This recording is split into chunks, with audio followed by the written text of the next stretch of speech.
2. Does the United States have an incurable disease?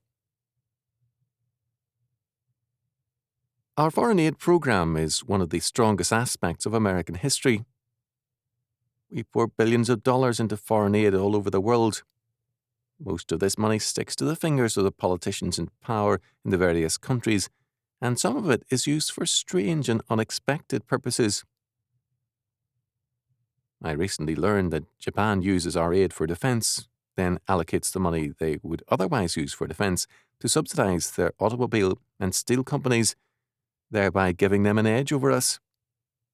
Now, before you get angry and blame Japan, stop and think for a moment. Being resentful of Japan only makes you a part of the problem. Japan is being sensible. It is taking care of its own interests. If we want to give them money to defend themselves, they are sensible enough to know that their own people and industries are their best defense. Is it the fault of the Japanese that we overtax American workers in auto and steel companies to give Japan money for defense? Why blame Japan and the Japanese for our stupidity? We are, after all, financing our competition all over the world, and we are in some cases helping arm our very enemies. In other words, why penalize common sense on the part of other nations just because we insist on being idiots? Clearly, something is wrong with American foreign policy because something is wrong with the United States. Stupidity is a well-nigh incurable condition, and it appears that we have a particularly bad case of it.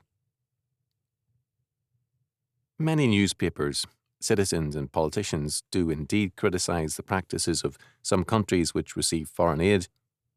There is little they can do to change a foreign country, but much they can do to change our own. Perhaps Aesop's fable about the 2 bags fits us here.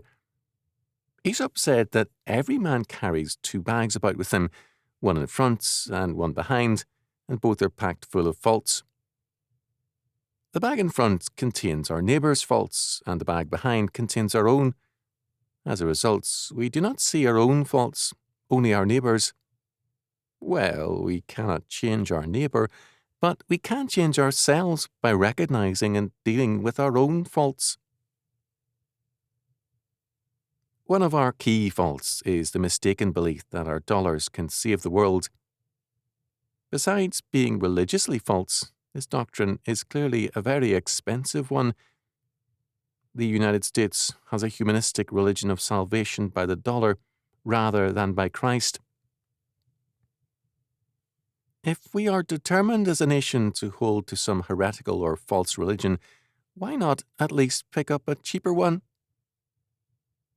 Since World War II, we have spent billions trying to save the world. The world has only gone downhill, and we are facing bankruptcy as a nation. What is the cause of this condition? Congress in Washington, D.C. seem to think it is more dollars. As for me, I feel that the dollars will do more good in my pocket than in Japan, Kenya, or the Soviet Union.